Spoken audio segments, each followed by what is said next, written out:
ओम नमो भगवते वासुदेवाय नमः। आपके अपने YouTube चैनल जय मां कंजक में आपका बहुत बहुत स्वागत है। श्रीमद् भागवत पुराण की कथाओं को आगे बढ़ाते हुए आज की कथा का आरंभ हम वेद स्तुति अध्याय से करेंगे। उम्मीद करती हूँ कथा का पूरा फल लेने के लिए आप कथा को शुरू से लेकर अंत तक जरूर श्रवण करेंगे। ओम नमो भगवते वासुदेवाय नमः। राजा परीक्षित ने पूछा, भगवान, ब्रह्म कार्य और कारण से सर्वथा परे हैं। सत्व, रज और तम ये तीनों गुण उसमें है ही नहीं। मन और वाणी से संकेत रूप में भी उसका निर्देश नहीं किया जा सकता। दूसरी ओर समस्त रुतियों का विषय गुण ही है। वे जिस विषय का वर्णन करती हैं उसके गुण, जाति, क्रिया अथवा रूढ़ि का ही निर्देश करती हैं। ऐसी स्थिति में रुतियां निर्गुण ब्रह्म का प्रतिपादन किस प्रकार करती हैं, क्योंकि निर्गुण वस्तु का स्वरूप तो उसकी पहुंच से परे है। श्री सुखदेव जी कहते हैं, परीक्षित, भगवान सर्वशक्तिमान और गुणों के निधान हैं। श्रुतियाँ स्पष्ट सगुण का ही निरूपण करती हैं, परंतु विचार करने पर उनका तात्पर्य निगुण ही निकलता है। विचार करने के लिए ही भगवान ने जीवों के लिए बुद्धि, इंद्रिय, मन और प्राणों की सृष्टि की है। इनके द्वारा वे स्वयं इच्छा से अर्थ, धर्म और काम अथवा मोक्ष का अर्जन कर सकते हैं। प्राणों के द्वारा जीवन धारण, श्रवण आदि, इंद्रियों के द्वारा महावाक्य आदि का श्रवण, मन के द्वारा मनन और बुद्धि के द्वारा निश्चय करने पर श्रुतियों के तात्पर्य निर्गुण स्वरूप का साक्षात्कार हो सकता है। इसलिए श्रुतियाँ सगुण का प्रतिपादन करने पर भी वस्तुत निर्गुण परख हैं।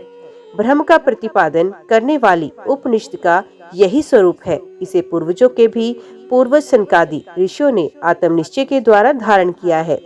जो भी मनुष्य इसे श्रद्धा पूर्वक धारण करता है, वे बंधन के कारण समस्त उपाधियों, अनात्म भावों से मुक्त होकर अपने परम कल्याण स्वरूप परमात्मा को प्राप्त हो जाता है।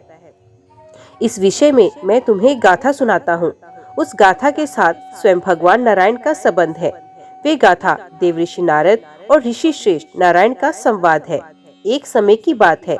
भगवान के प्यारे भक्त देवऋषि नारद जी विभिन्न लोकों में विचरण करते हुए सनातन ऋषि भगवान नारायण का दर्शन करने के लिए बद्रिका आश्रम में गए। भगवान नारायण मनुष्यों के अभ्युदय और परम श्रेष्ठ के लिए इस भारतवर्ष में कल्प के प्रारंभ से ही धर्म, ज्ञान और संयम के साथ महान तपस्या कर रहे हैं। परीक्षित, एक दिन वे कलाप ग्रामवासी सिद्ध ऋषियों के बीच में बैठे हुए थे। उस समय नारद जी ने उन्हें प्रणाम करके बड़ी नम्रता से यही प्रश्न पूछा जो तुम मुझसे पूछ रहे हो। भगवान नारायण ने ऋषियों की उस भरी सभा में नारद जी को उनके प्रश्न का उत्तर दिया और वे कथा सुनाई जो पूर्वकालीन जनलोक निवासियों में परस्पर वेदों के तात्पर्य और ब्रह्म के स्वरूप के संबंध में विचार करते समय कही गई थी। भगवान नारायण ने कहा, नारद जी, प्राचीन काल की बात है। एक बार जनलोक में वहां रहने वाले ब्रह्मा के मानस पुत्र नैष्ठिक ब्रह्मचारी सनक, सनंदन, सनातन आदि परम ऋषियों का ब्रह्मसत्र हुआ था। उस समय तुम मेरी श्वेत दीप्तिवती अनिरुद्ध मूर्ति का दर्शन करने के लिए श्वेत दीप चले आए थे। उस समय वहां उस ब्रह्म के संबंध बड़ी ही सुंदर चर्चा हुई थी, जिसके विषय में श्रुतियां भी मौन धारण कर लेती हैं। स्पष्ट वर्णन न करने के तात्पर्य रूप से लक्षित कराती हुई उसी में सो जाती हैं। उस ब्रह्म सत्र में यही प्रश्न उपस्थित किया गया था जो तुम मुझसे पूछ रहे हो। सनक, सनंदन, सनातन, सनंत कुमार ये चारों भाई शास्त्रीय ज्ञान, तपस्या और शील स्वभाव में समान हैं। उन लोगों की दृष्टि में शत्रु, मित्र और उदासीन एक से हैं। फिर भी उन्होंने अपने में से सनंदन को तो वक्ता बना लिया और शेष भाई सुनने के लिए इच्छुक बनकर बैठ गए। सनंदन जी ने कहा, जिस प्रकार प्रातःकाल होने पर सोते हुए सम्राट को जगाने के लिए अनुजीवी वंदीजन उसके पास आते हैं और सम्राट के पराक्रम तथा सुयश का गान करके उसे जगाते हैं, वैसे ही जब परमात्मा अपने बनाए हुए संपूर्ण जगत को अपने में लीन करके अपनी शक्तियों के सहित सोए रहते हैं, तब प्रलय के अंत में श्रुतियां उनका प्रतिपादन करने वाले वचनों से उन्हें इस प्रकार जगाती हैं। वो कहती हैं, अजित, आप ही सर्वश्रेष्ठ हैं, आप पर कोई विजय प्राप्त नहीं कर सकता। आपकी जय हो, आपकी जय हो। प्रभु, आप स्वभाव से ही समस्त ऐश्वर्यों से पूर्ण हैं। इसलिए चराचर प्राणियों को फंसाने वाली माया ने दोष के लिए जीवों के आनंदमय सहज स्वरूप का आस्वादन करके उन्हें बंधन में डालने के लिए ही सत्व आदि गुणों को ग्रहण किया है। जगत में जितनी भी साधना, ज्ञान, क्रिया आदि शक्तियां हैं, उन सबको जगाने वाले आप ही हैं। इसलिए आपके मिटाए बिना ये माया मिट नहीं सकती। इस विषय में यदि प्रमाण पूछा जाए तो आपकी श्वासभूता श्रुतियां ही हम ही प्रमाण हैं। यद्यपि हम आपका स्वरूपत वर्णन करने में असमर्थ हैं, परंतु जब कहीं आप माया के द्वारा जगत की सृष्टि करके सगुण हो जाते हैं या उसको निषेध करके स्वरूप स्थिति की लीला करते हैं अथवा अपना सच्चिदानंद स्वरूप श्री विग्रह प्रकट करके क्रीड़ा करते हैं, तभी हम यतिकिंचित आपका वर्णन करने में समर्थ होती हैं। इसमें संदेह नहीं कि हमारे द्वारा इंद्र, वरुण और आदि देवताओं का भी वर्णन किया जाता है, परंतु हमारे सारे मंत्र अथवा मंत्र दृष्टा ऋषि प्रतीत होने वाले इस संपूर्ण जगत को ब्रह्म स्वरूप ही अनुभव करते हैं, क्योंकि जिस समय ये सारा जगत नहीं रहता उस समय भी आप बच रहते हैं। जैसे घट, शराब, मिट्टी का प्याला, कसोरा आदि सभी विकार मिट्टी से ही उत्पन्न उसी में लीन होते हैं, उसी प्रकार संपूर्ण जगत की उत्पत्ति और प्रलय आप में ही होती है। तब क्या आप पृथ्वी के समान विकारी हैं? नहीं नहीं, आप तो एक रस निर्विकार हैं। इसी से तो ये जगत आप में उत्पन्न नहीं प्रतीत है। इसलिए जैसी घट, शराब आदि का वर्णन भी मिट्टी का ही वर्णन है, वैसे ही इंद्र, वरुण आदि देवताओं का वर्णन भी आपका ही वर्णन है। यही कारण है कि विचारशील ऋषि मन से जो कुछ सोचा जाता है और वाणी से जो कुछ कहा जाता है उसे आप में ही स्थित आपका ही स्वरूप देखते हैं। मनुष्य अपना पैर चाहे कहीं भी रखे, ईंट, पत्थर या काठ पर, होगा वे पृथ्वी पर ही, क्योंकि वे सब पृथ्वी स्वरूप ही है। इसलिए हम चाहे जिस नाम या जिस रूप का वर्णन करें, वे आपका ही नाम, आपका ही रूप है। भगवान लोग सत्व, रज, तम इन तीनों गुणों की माया से बने हुए अच्छे बुरे भावों या अच्छी बुरी क्रियाओं में उलझ जाया करते हैं, परंतु आप तो उस माया नटी के स्वामी, उसको नचाने वाले हैं। इसलिए विचारशील पुरुष आपकी लीला कथा के अमृत सागर में गोते लगाते रहते हैं और इस प्रकार अपने सारे पाप ताप को धो बहा देते हैं। क्यों न हो, आपकी लीला कथा सभी जीवों के माया जाल को नष्ट करने वाली है। पुरुषोत्तम जिन महापुरुषों ने आत्मज्ञान के द्वारा अंतकरण के राग, द्वेष आदि, शरीर के कालकृत, जरा, मरण आदि दोष मिटा दिए हैं और निरंतर आपके उस स्वरूप की अनुभूति में मगन रहते हैं जो अखंड आनंद स्वरूप है, उन्होंने अपने पाप तापों को सदा के लिए शांत भस्म कर दिया है। इसके विषय में तो कहना ही क्या है। भगवान प्राणधारियों के जीवन की सफलता इसी में है कि वे आपका भजन सेवन करें, आपकी आज्ञा का पालन करें। यदि वे ऐसा नहीं करते तो उनका जीवन व्यर्थ है और उनके शरीर में श्वास का चलना ठीक वैसा ही है जैसा लोहार की धोखनी में हवा का आना जाना। महतत्व, अहंकार आदि ने आपके अनुग्रह से आपके उनमें प्रवेश करने पर ही इस ब्रह्मांड की सृष्टि की है। अनन्नमय, प्राणमय, मनोमय, विज्ञानमय और आनंदमय इन पांचों केशों में पुरुष रूप से रहने वाले, उनमें मैं की स्फूर्ति करने वाले भी आप ही हैं। आपके ही अस्तित्व से उन केशों के अस्तित्व का अनुभव होता है और उनके ना रहने पर भी अंतिम अवधि रूप से आप विराजमान रहते हैं। इस प्रकार सब में अन्वित और सबकी अवधि होने पर भी आप असंग ही हैं, क्योंकि वास्तव में जो कुछ वृत्तियों के द्वारा असित अथवा नासित के रूप में अनुभव होता है, उन समस्त कार्य कारणों से आप परे हैं। नेति नेति के द्वारा इन सब का निषेध हो जाने पर भी आप ही शेष रहते हैं, क्योंकि आप उस निषेध के भी साक्षी हैं और वास्तव में आप ही एकमात्र सत्य हैं। इसलिए आपके भजन के बिना जीव का जीवन व्यर्थ ही है, क्योंकि वे इस महान सत्य से वंचित है। ऋषियों ने आपकी प्राप्ति के लिए अनेकों मार्ग माने हैं। उनमें से जो सथल दृष्टि वाले हैं, वे मणिपुर चक्र में अग्नि रूप से आपकी उपासना करते हैं। अरुण वंश के ऋषि समस्त नाड़ियों के निकलने के स्थान हृदय में आपके परम सूक्ष्म स्वरूप देहर ब्रह्म की उपासना करते हैं। प्रभु हृदय से ही आपको प्राप्त करने का श्रेष्ठ मार्ग सुषुम्ना नाड़ी ब्रह्मरंध्र तक गई हुई है। जो पुरुष उस ज्योतिर्मय मार्ग को प्राप्त कर लेता है और उससे ऊपर की ओर बढ़ता है, वे फिर जन्म मृत्यु के चक्कर में नहीं पड़ता। भगवान, आपने ही देवता, मनुष्य और पशु पक्षी आदि योनियां बनाई हैं।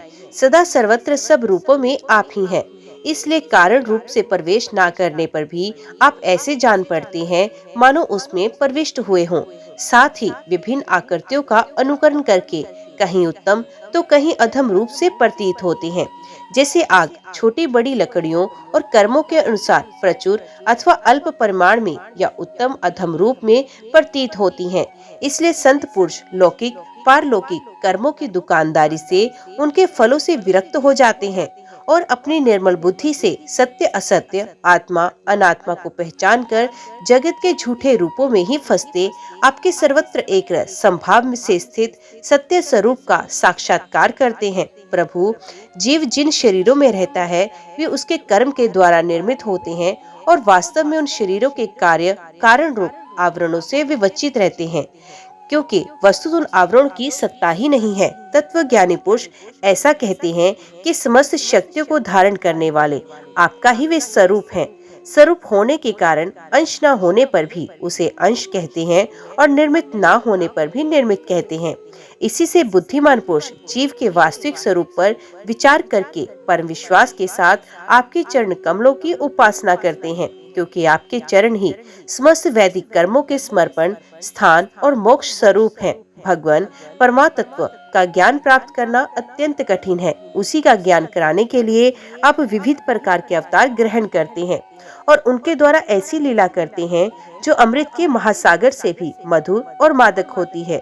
जो लोग उसका सेवन करते हैं उनकी सारी थकावट दूर हो जाती है, वे परमानंद में मगन हो जाते हैं। कुछ प्रेमी भक्त तो ऐसे होते हैं जो आपकी लीला कथाओं को छोड़कर मोक्ष की भी अभिलाषा नहीं करते, स्वर्ग आदि की तो बात ही क्या।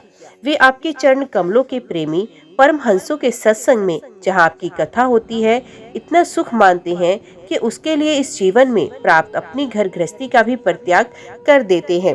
प्रभु, ये शरीर आपकी सेवा का साधन होकर जब आपके पथ का अनुरागी हो जाता है, तब आत्मा हितैषी सुहृद और प्रिय व्यक्ति के समान आचरण करता है। आप जीव के सच्चे हितैषी प्रियतम और आत्मा ही हैं और सदा सर्वदा जीव को अपनाने के लिए तैयार भी रहते हैं।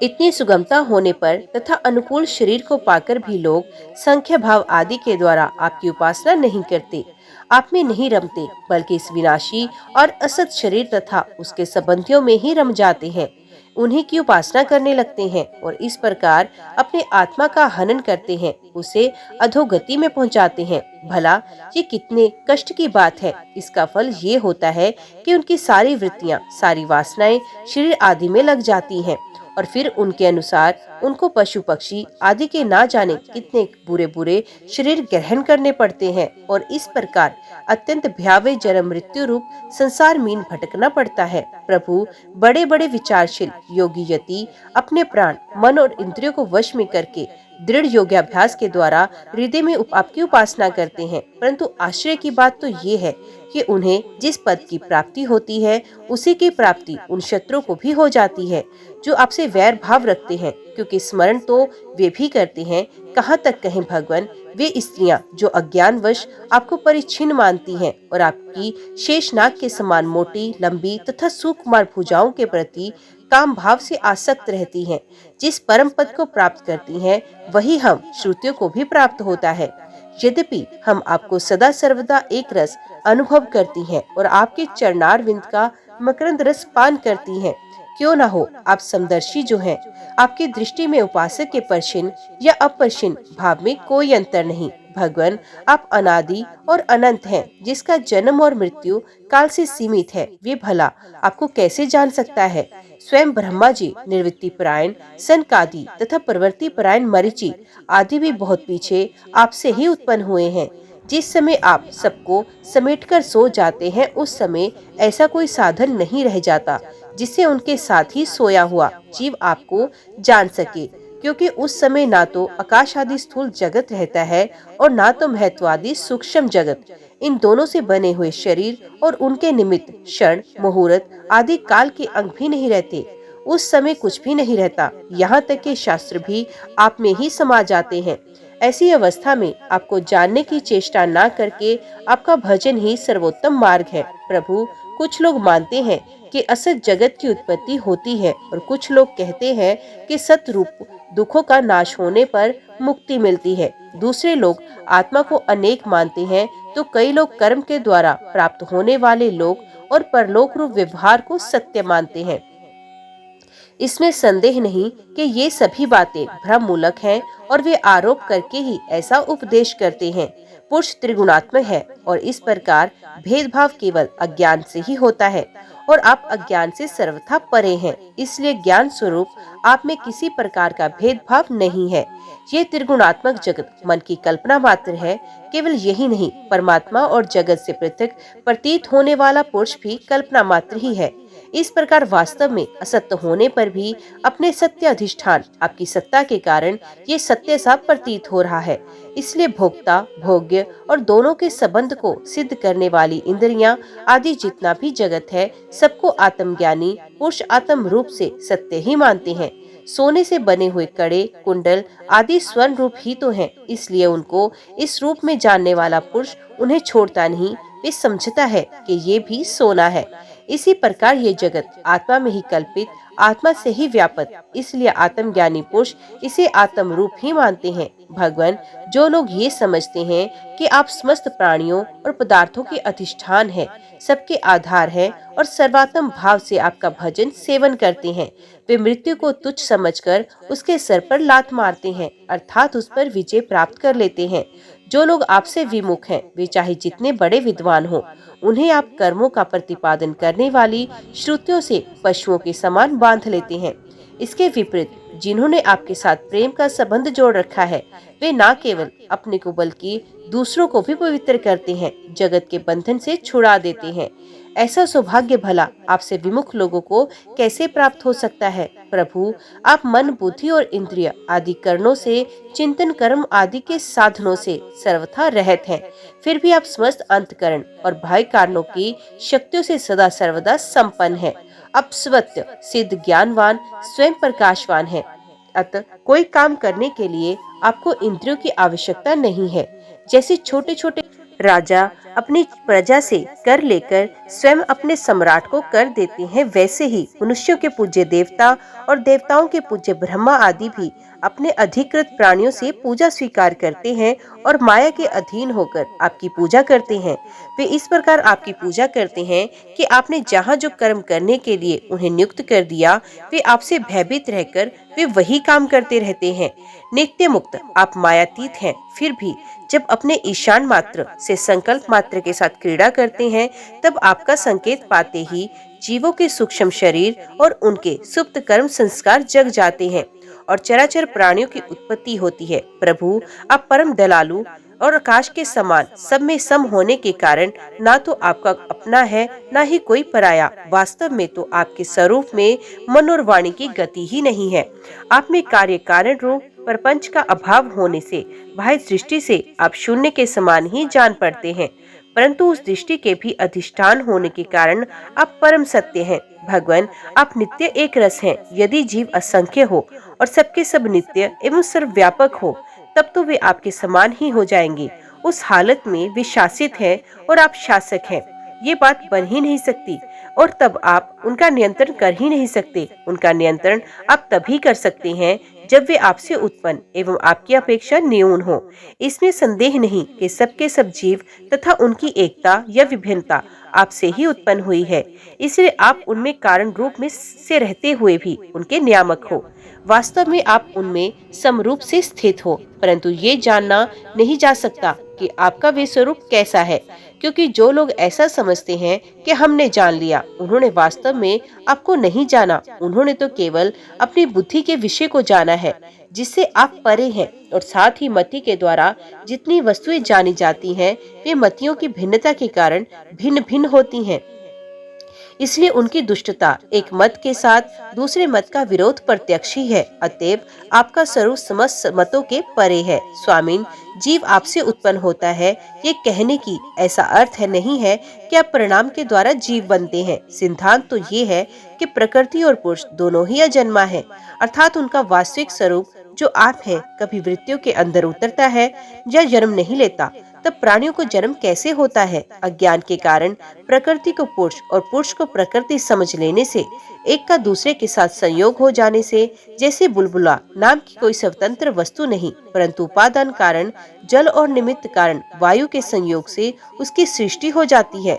प्रकृति में पुरुष और पुरुष में प्रकृति का अध्याय एक दूसरे की कल्पना हो जाने के कारण ही जीवों के विविध नाम और गुण रख लिए जाते हैं।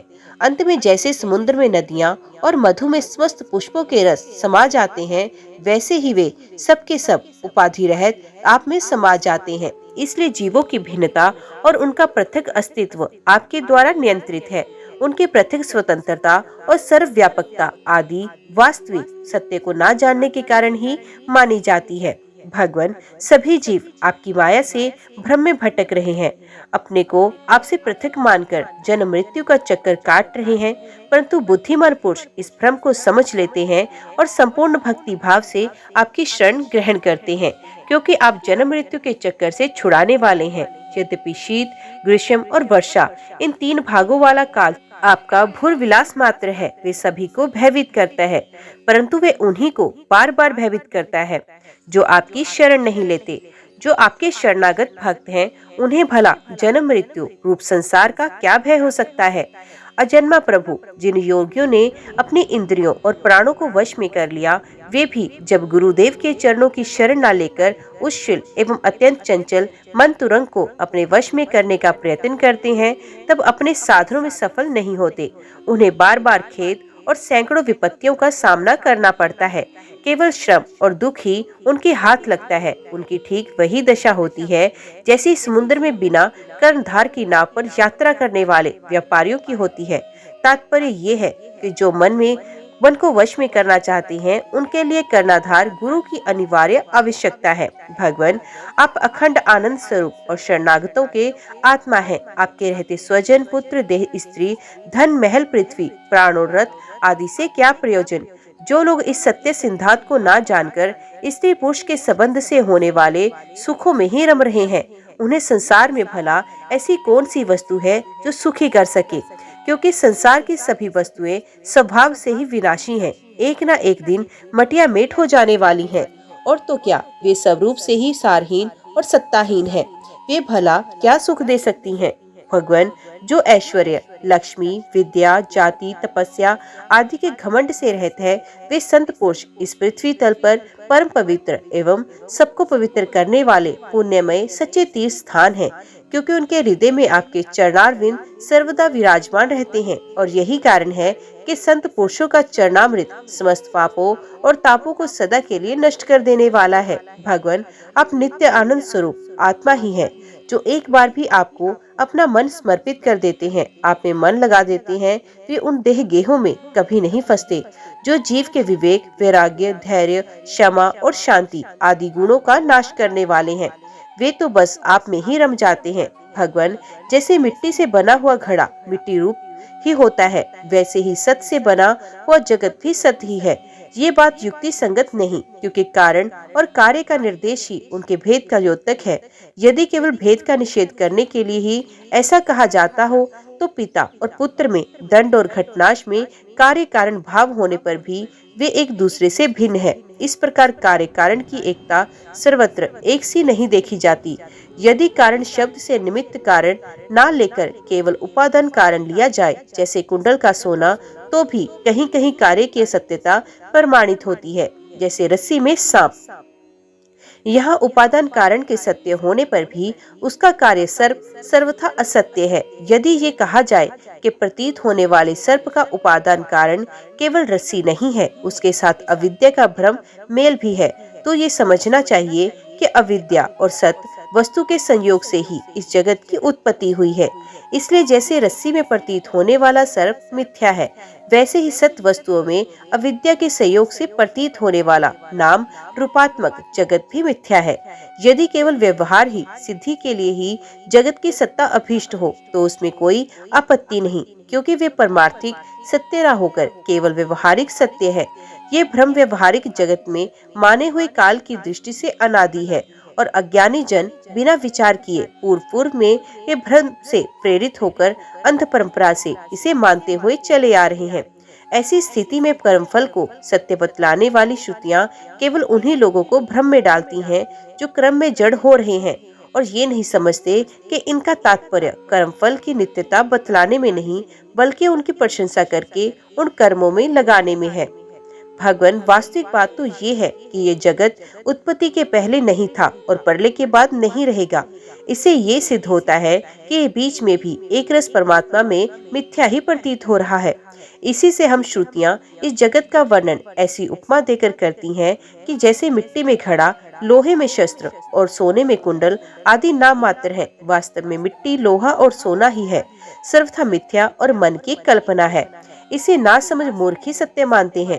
भगवान, जब जीव माया से मोहित होकर अविद्या को अपना लेता है, उस समय उसके स्वरूप भूत आनंद आदि गुण ढक जाते हैं। वे गुणजन्य वृत्तियों, इंद्रियों और देहों में फंस जाता है तथा उन्हीं को अपना आपा मानकर उनकी सेवा करने लगता है।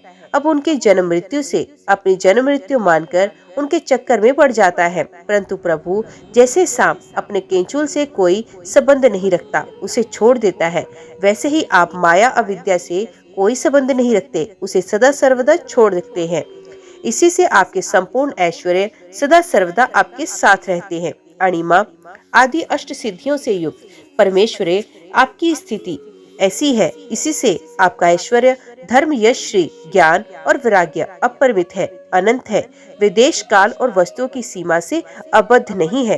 भगवान, यदि मनुष्य योगी यति होकर भी अपने हृदय की विषय वासनाओं को उखाड़ नहीं फेंकते, तो उन असाधकों के लिए आप हृदय में रहने पर भी वैसे ही दुर्लभ है जैसे कोई अपने गले में मणि पहले हुए था, परंतु उसकी याद न रहने पर उसे ढूंढता फिरे इधर उधर। जो साधक अपनी इंद्रियों को तृप्त करने में ही लगे रहते हैं, विषयों में विरक्त नहीं होते, उन्हें जीवन भर और जीवन के बाद भी दुख ही दुख भोगना पड़ता है, क्योंकि वे साधक नहीं, दंभी हैं। एक तो अभी उन्हें मृत्यु से छुटकारा नहीं मिल रहा, लोगों को रिझाने, धन कमाने आदि के कलेश उठाने पड़ रहे हैं, और दूसरे आपका स्वरूप न जानने के कारण अपने धर्म कर्म का उल्लंघन करने से परलोक में नरक आदि प्राप्त होने का भय भी बना ही रहता है। भगवान, आपके वास्तविक स्वरूप को ना जानने वाला पुरुष आपके दिए हुए पुण्य और पाप कर्मों के फल, सुख एवं दुखों को नहीं जानता, नहीं भोगता।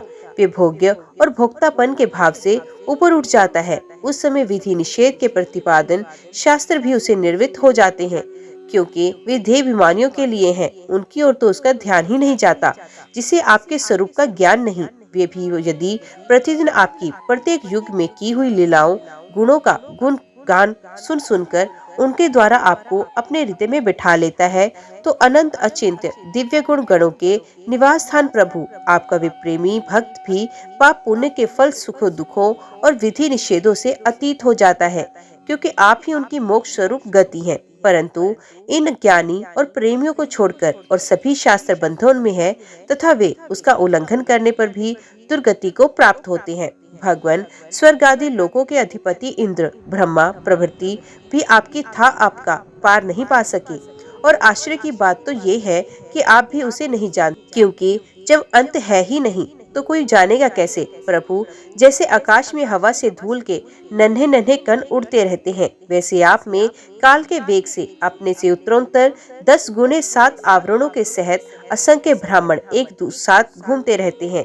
तब भला आपकी सीमा कैसे मिले। हम श्रुतियां भी आपके स्वरूप का साक्षात वर्णन नहीं कर सकती। आपके अतिरिक्त वस्तुओं का निषेध करते करते अंत में अपना भी निषेध कर देती हैं, और आप में ही अपनी सत्ता खोकर सफल हो जाती हैं। भगवान नारायण ने कहा, देव ऋषि, इस प्रकार सनकादि ऋषियों ने आत्मा और ब्रह्म की एकता बताने वाले उपदेश सुनकर आत्म स्वरूप को जाना, और नित्य सिद्ध होने पर भी इस उपदेश से कृत्य से होकर उन लोगों ने सनंदन की पूजा की। नारद, सनकादि ऋषि सृष्टि के आरंभ से उत्पन्न हुए हैं, अतएव वे सबके पूर्वज हैं। उन आकाशगामी महात्माओं ने इस प्रकार समस्त वेद, पुराण और उपनिषदों का रस निचोड़ लिया है। वे सबका सार सर्वस्व है। देव ऋषि, तुम भी उन्हीं के समान ब्रह्मा के मानस पुत्र हो, उनकी ज्ञान संपत्ति के उत्तराधिकारी हो। तुम भी श्रद्धा के साथ इस ब्रह्म तत्व विद्या को धारण करो और स्वच्छंद भाव से पृथ्वी में विचरण करो। ये विद्या मनुष्यों की समस्त वासनाओं को भस्म कर देने वाली है। सुखदेव जी कहते हैं, परीक्षित, देवऋषि नारद बड़े संयमी, ज्ञानी, पूर्ण काम और नैष्ठिक ब्रह्मचारी हैं। भगवान नारायण ने उन्हें जब इस प्रकार उपदेश किया तब उन्होंने बड़ी श्रद्धा से उसे ग्रहण किया और उनसे कहा, भगवान, आप सच्चिदानंद स्वरूप श्री कृष्ण हैं। आपकी कीर्ति परम पवित्र है। आप समस्त प्राणियों के परम कल्याण, मोक्ष के लिए कमनीय कमलावतार धारण किया करते हैं। मैं आपको नमस्कार करता हूँ। परीक्षित, इस प्रकार महात्मा देवऋषि नारद आदि ऋषि भगवान नारायण को और उनके शिष्यों को नमस्कार करके स्वयं मेरे पिता श्री कृष्ण देवपायन के आश्रम पर गए। भगवान वेद व्यास ने उनका यथोचित सत्कार किया। वे आसन स्वीकार करके बैठ गए। इसके बाद देवऋषि नारद ने जो कुछ भगवान नारायण के मुंह से सुना था, वे सब कुछ मेरे पिताजी को सुना दिया। राजन, इस प्रकार मैंने तुम्हें बताया कि मन वाणी से अगोचर और समस्त प्राकृतिक गुणों से रहित परब्रह्म परमात्मा का वर्णन श्रुतियाँ किस प्रकार करती हैं और उसमें मन का कैसे प्रवेश होता है। यही तो तुम्हारा प्रश्न था। परीक्षित, भगवान के इस विश्व का संकल्प करते हैं तथा उसके आदि, मध्य और अंत में स्थित रहते हैं। वे प्रकृति और जीव दोनों के स्वामी हैं। उन्होंने ही इसकी सृष्टि करके जीव के साथ इसमें प्रवेश किया है और शरीरों का निर्माण करके वे ही उनका नियंत्रण करते हैं। जैसे गाढ़ निद्रा सुषुप्ति में मगन पुरुष अपने शरीर का अनुसंधान छोड़ देता है, वैसे ही भगवान को पाकर ये जीव माया से मुक्त हो जाता है। भगवान ऐसे विशुद्ध केवल चिन्मात्र तत्व है कि उनमें जगत के कारण माया अथवा प्रकृति का रत्ती भर भी अस्तित्व नहीं है। वे ही वास्तव में अभय स्थान है। उनका चिंतन निरंतर करते रहना चाहिए। ओम नमो भगवते वासुदेवाय नमः। आज की वीडियो में इतना ही। उम्मीद करती हूँ वीडियो आपको पसंद आई होगी। वीडियो पसंद आई हो तो वीडियो को लाइक और चैनल को सब्सक्राइब जरूर कीजिएगा। जय श्री हरि लिखकर कमेंट बॉक्स में अपनी हाजिरी और अपने सुझाव देना ना भूलेगा। तो मिलते हैं अगले अध्याय अगली कथा के साथ। तब तक के लिए देखते व सुनते रहिए। जय मां कंजक, जय माता दी।